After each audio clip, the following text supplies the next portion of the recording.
यह प्रश्न सिद्धराज का है। नमस्कारम सद्गुरु, देवी ईश्वरीय अभिव्यक्ति हैं और आपने कहा कि दुनिया भर में देवी के कई मंदिर नष्ट कर दिए गए। मैं जानना चाहता हूं कि देवी अपनी रक्षा क्यों नहीं कर सकी।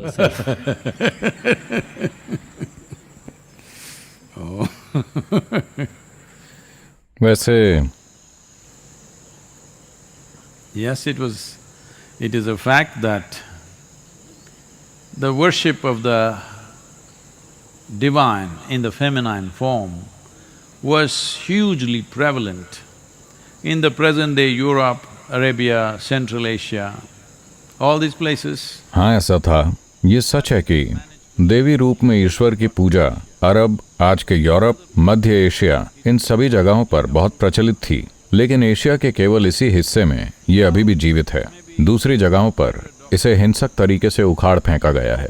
वैसे शायद स्त्री रूप में ईश्वर की पूजा को उखाड़ फेंकने का एक बेहतर दर्ज रूप आप सब ने निश्चित ही इसके बारे में सुना होगा। पता है ना, चुड़ैल का शिकार या विच हंट, ये शब्द आज भी इस्तेमाल किया जाता है। अगर किसी का अनुचित तरीके से शिकार किया जाता है तो हम उसे विच हंट कहते हैं। ये शब्द धर्म युद्धों के समय आया है।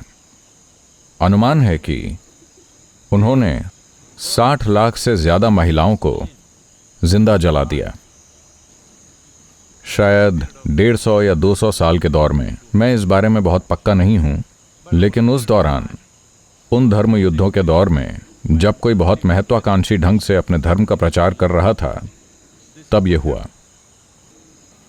ये महिलाएं जो इस तरह जला दी गईं और कई को दूसरे कारणों से भी जला दिया गया, बस इतना करना होता था, किसी को चुड़ैल करार दे दो, बस हो गया, लोग उसे जला देंगे।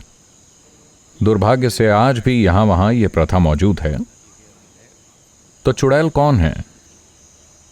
जब किसी तरह कोई महिला ये दर्शाती है कि वो कुछ करने या कुछ जानने में सक्षम है जो बच्चे पैदा करने और खाना पकाने से परे है, तो वो चुड़ैल है। हाँ, ऐसा ही था। तो आमतौर पर देवी मंदिरों से हमेशा से ऐसी महिलाएं निकल कर आती थीं जो दूसरी चीजें करने में सक्षम थीं। अभी हम बैरागिनियों और देवी साधकों की एक नई संस्कृति का निर्माण कर रहे हैं। विचार ये नहीं है कि आश्रम में सिर्फ ये लाल शैतान ही घूमे।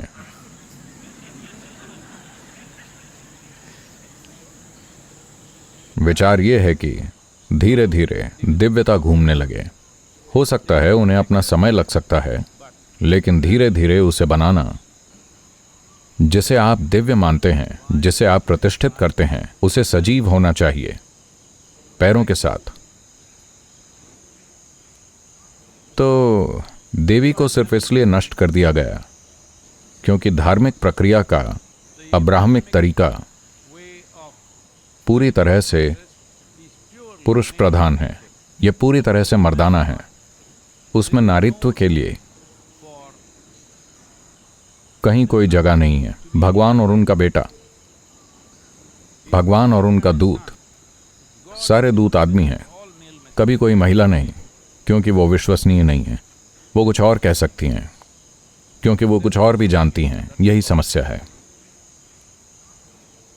तो इस वजह से अरब में, यूरोप में, मध्य एशिया में बहुत विनाश हुआ।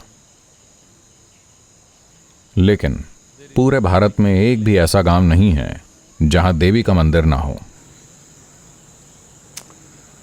और जब मैं सोमनाथ मंदिर गया, जिसे 17 बार नष्ट किया गया था, अफगानिस्तान के, क्या कहेंगे, एक सेनापति ने 17 बार उसने ये यात्रा की, जो शायद 1400-1500 किलोमीटर से ज्यादा है।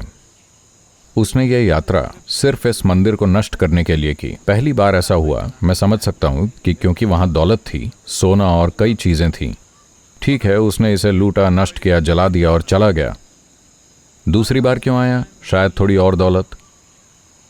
लेकिन उसके बाद कोई दौलत नहीं बची थी, क्योंकि लोगों ने बस छोटी मोटी चीजें ही बनाई। लेकिन वो 17 बार इसे नष्ट करने आया। तो मैंने पूछा कि ये सब क्या है। बात ये थी कि जिन 3 देवियों की वो अरब में बात करते हैं, इस्लाम से पहले के युग में उन देवियों में से एक देवी को किसी भक्त ने वहां से लाकर सोमनाथ मंदिर में स्थापित कर दिया था, शिव की पत्नी के रूप में। तो वो उस देवी को नष्ट करना चाहते थे। तो ये बंदा घोड़े पर सवार होकर 1300-1400 किलोमीटर की यात्रा 17 बार करता है उन्हें नष्ट करने के लिए। इस दुनिया में एक स्त्री को नष्ट करना इतना महत्वपूर्ण है, ये इतना ज्यादा महत्वपूर्ण है, क्योंकि अगर आप स्त्री को सशक्त बनाते हैं तब वो सारे मूर्खतापूर्ण कानून, सारी मूर्खतापूर्ण विचारधाराएं, स्वर्ग के नियम और जो बकवास आपने बना रखी है वो सब ढह जाएगा। मैं उस पर नहीं जाऊंगा कि ये कैसे ढह जाएगा, लेकिन इस पर विचार करें। मान लीजिए आपने एक स्त्री को भगवान के रूप में स्वीकार कर लिया। अचानक कहीं और जाकर अच्छे से रहना खत्म हो जाएगा, क्योंकि ये स्त्री प्रकृति नहीं है, ये हमेशा पुरुष प्रकृति होती है। वो कहीं और जाना चाहता है और फिर अच्छे से रहना चाहता है। कम से कम इस देश में कहीं, या धरती के किसी दूसरे महाद्वीप में, या किसी दूसरे ग्रह, या किसी दूसरी आकाशगंगा, या किसी दूसरे आयाम में, जिसे स्वर्ग, जन्नत कहा जाता है, जो भी नाम आप इसे देना चाहें, यह आदमी का तरीका है। वो कहीं जाना चाहता है और फिर अच्छे से रहना चाहता है। उसकी समस्या ये है कि वो यहां अच्छे से नहीं रह सकता। ये एक पुरुष की बहुत बड़ी समस्या है कि वो यहां अच्छे से नहीं रह सकता। अगर आप पुरुष और स्त्री को देखें तो आप देखेंगे कि स्त्री हमेशा बसना चाहती है, जहां भी थोड़ी सुविधा हो वहां बसना और अच्छे से रहना। आदमी पहाड़ पर चढ़कर दूसरी ओर बसना चाहता है, पहाड़ की ये वाली साइड उसके लिए ठीक नहीं है।